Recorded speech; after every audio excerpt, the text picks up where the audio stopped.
Stateless Socialism Anarchism. Effect of the great principles proclaimed by the French Revolution. From the time when the Revolution brought down to the masses its gospel, not the mystic but the rational, not the heavenly but the earthly, not the divine but the human gospel, the gospel of the rights of man, ever since it proclaimed that all men are equal, that all men are entitled to liberty and equality, the masses of all European countries, of all the civilized world, awakening gradually from the sleep which had kept them in bondage ever since Christianity drugged them with its opium, began to ask themselves whether they too had the right to equality, freedom, and humanity. As soon as this question was posed, the people, guided by their admirable sound sense as well as by their instincts, realized that the first condition of their real emancipation, or of their humanization, was above all a radical change in their economic situation. The question of daily bread is to them justly the first question, for as it was noted by Aristotle, man, in order to think, in order to feel himself free, in order to become man, must be freed from the material cares of daily life. For that matter, the bourgeois, who are so vociferous in their outcries against the materialism of the people and who preach to the latter the abstinences of idealism, know it very well, for they themselves preach it only by word and not by example. The second question arising before the people, that of leisure after work, is the indispensable condition of humanity. But bread and leisure can never be obtained apart from a radical transformation of existing society, and that explains why the Revolution, impelled by the implications of its own principles, gave birth to socialism. Socialism is justice, socialism is justice. When we speak of justice, we understand thereby not the justice contained in the codes and in Roman jurisprudence, which were based to a great extent upon facts of violence achieved by force, violence consecrated by time and by the benedictions of some church or other, Christian or pagan, and as such accepted as absolute principles, from which all law is to be deduced by a process of logical reasoning. No, we speak of that justice which is based solely upon human conscience, the justice to be found in the consciousness of every man, even in that of children, and which can be expressed in a single word, equity. This universal justice which, owing to conquests by force and religious influences, has never yet prevailed in the political or juridical or economic worlds, should become the basis of the new world. Without it there can be neither liberty, nor republic, nor prosperity, nor peace. It then must govern our resolutions in order that we work effectively toward the establishment of peace. And this justice urges us to take upon ourselves the defense of the interests of the terribly maltreated people and demand their economic and social emancipation along with political freedom. The basic principle of socialism. We do not propose here, gentlemen, this or any other socialist system. What we demand now is the proclaiming anew of the great principle of the French Revolution, that every human being should have the material and moral means to develop all his humanity, a principle which, in our opinion, is to be translated into the following problem. To organize society in such a manner that every individual, man or woman, should find, upon entering life, approximately equal means for the development of his or her diverse faculties and their utilization in his or her work. And to organize such a society that, rendering impossible the exploitation of anyone's labor, will enable every individual to enjoy the social wealth, which in reality is produced only by collective labor, but to enjoy it only in so far as he contributes directly toward the creation of that wealth. State socialism rejected. The carrying out of this task will of course take centuries of development. But history has already brought it forth and henceforth we cannot ignore it without condemning ourselves to utter impotence. We hasten to add here that we vigorously reject any attempt at social organization which would not admit the fullest liberty of individuals and organizations, or which would require the setting up of any regimenting power whatever.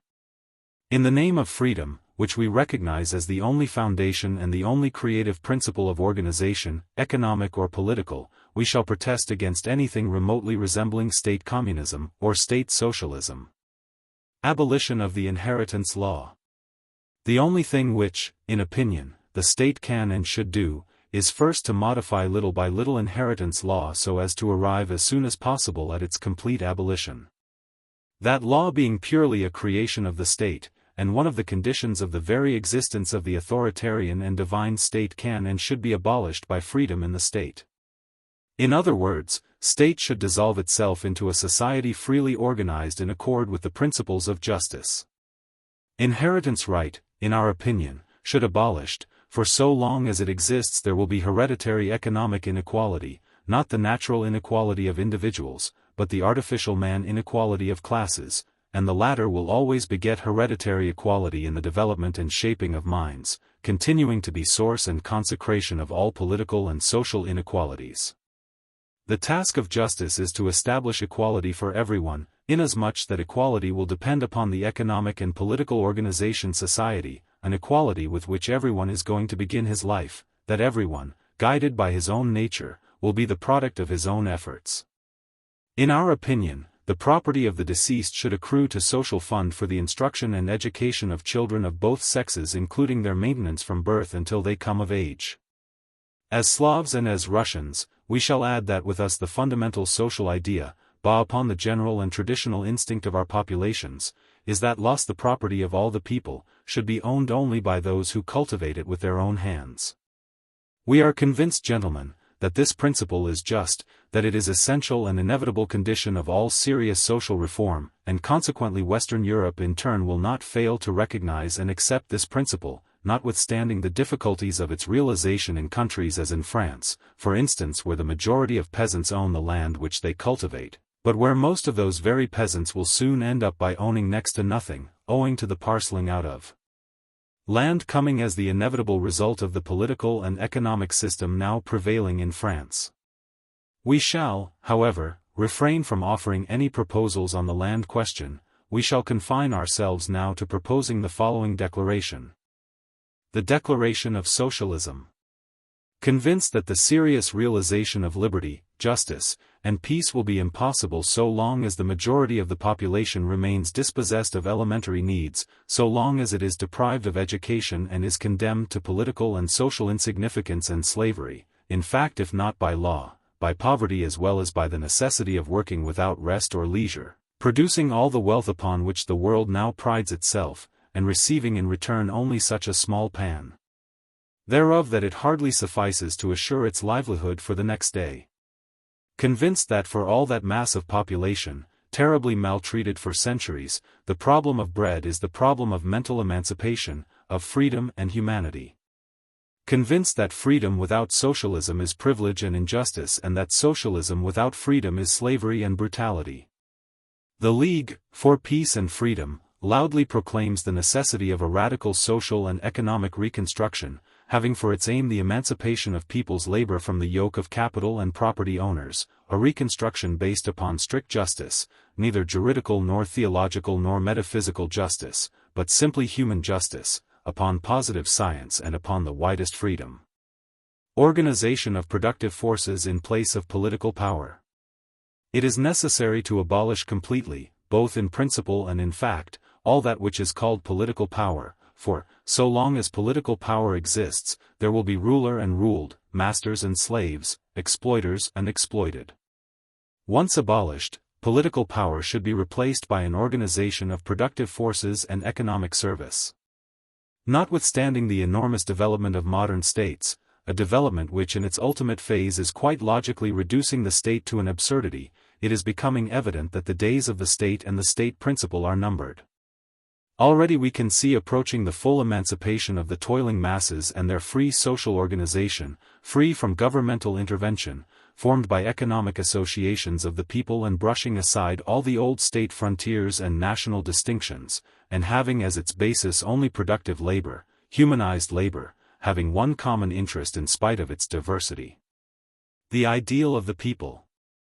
This ideal of course appears to the people as signifying first of all the end of want, the end of poverty, and the full satisfaction of all material needs by means of collective labor, equal and obligatory for all, and then, as the end of domination and the free organization of the people's lives in accordance with their needs, not from the top down, as we have it in the state, but from the bottom up, an organization formed by the people themselves, apart from all governments and parliaments. A free union of associations of agricultural and factory workers, of communes, regions, and nations, and finally, in the more remote future, the universal human brotherhood, triumphing above the ruins of all states. The program of a free society. Outside of the Mazzinian system, which is the system of the republic in the form of a state, there is no other system but that of the republic as a commune, the republic as a federation, a socialist and a genuine people's republic, the system of anarchism. It is the politics of the social revolution, which aims at the abolition of the state, and the economic, altogether free organization of the people, an organization from below upward, by means of a federation. There will be no possibility of the existence of a political government, for this government will be transformed into a simple administration of common affairs. Our program can be summed up in a few words: peace, emancipation, and the happiness of the oppressed. War upon all oppressors and all despoilers. Full restitution to workers, all the capital, the factories, and all instruments of work and raw materials to go to the associations, and the land to those who cultivate it with their own hands. Liberty, justice, and fraternity in regard to all human beings upon the earth. Equality for all. To all, with no distinction whatever, all the means of development, education, and upbringing, and the equal possibility of living while working. Organizing of a society by means of a free federation from below upward, of workers' associations, industrial as well as agricultural, scientific as well as literary associations, first into a commune, then a federation, communes into regions, of regions into nations, and of nations into international fraternal association. Correct tactics during a revolution. In a social revolution, which in everything is diametrically opposed to a political revolution, the of individuals hardly count at all, whereas the spontaneous action of masses is everything. All that individuals can do is to clarify, propagate, and work out ideas corresponding to the popular instinct, and, what is more, to contribute their incessant efforts to revolutionary organization of the natural power of the masses, but nothing else beyond that. The rest can and should be done by the people themselves. Any other method would lead to political dictatorship, to the re-emergence of the state, of privileges, of inequalities, of all the oppressions of the state, that is, it would lead in a roundabout but logical way toward re-establishment of political, social, and economic slavery of the masses of people. Varlin and all his friends, like all sincere socialists, and in general like all workers born and brought up among the people, shared to a high degree this perfectly legitimate bias against the initiative coming from isolated individuals, against the domination exercised by superior individuals, and being above all consistent, they extended the same prejudice and distrust to their own persons. Revolution by decrees is doomed to failure. Contrary to the ideas of the authoritarian communists, altogether fallacious ideas in my opinion, that the social revolution can be decreed and organized by means of a dictatorship or a constituent assembly, our friends, the Parisian social socialists, held the opinion that that revolution can be waged and brought to its full development only through the spontaneous and continued mass action of groups and associations of the people. Our Parisian friends were 1,000 times right. For, indeed, there is no mind, much as it may be endowed with the quality of a genius, or if we speak of a collective dictatorship consisting of several hundred supremely endowed individuals, there is no combination of intellects so vast as to be able to embrace all the infinite multiplicity and diversity of the real interests, aspirations, wills, and needs constituting in their totality the collective will of the people. There is no intellect that can devise a social organization capable of satisfying each and all. Such an organization would ever be a Procrustean bed into which violence, more or less sanctioned by the state, would force the unfortunate society. But it is this old system of organization based upon force that the social revolution should put an end to by giving full liberty to the masses, groups, communes, associations, and even individuals, and by destroying once and for all the historic cause of all violence, the very existence of the state, the fall of which will entail the destruction of all the iniquities of juridical right and all the falsehood of various cults, that right and those cults having ever been simply the complaisant consecration, ideal as well as real, of all violence represented, guaranteed, and authorized by the state. It is evident that only when the state has ceased to exist humanity will obtain its freedom, and the true interests of society, of all groups, of all local organizations, and likewise of all the individuals forming such organization, will find their real satisfaction. Free organization to follow abolition of the state. Abolition of the state and the church should be the first and indispensable condition of the real enfranchisement of society. It will be only after this that society can and should begin its own reorganization, that, however, should take place not from the top down, not according to an ideal plan mapped by a few sages or savants, and not by means of decrees issued by some dictatorial power or even by a national assembly elected by universal suffrage.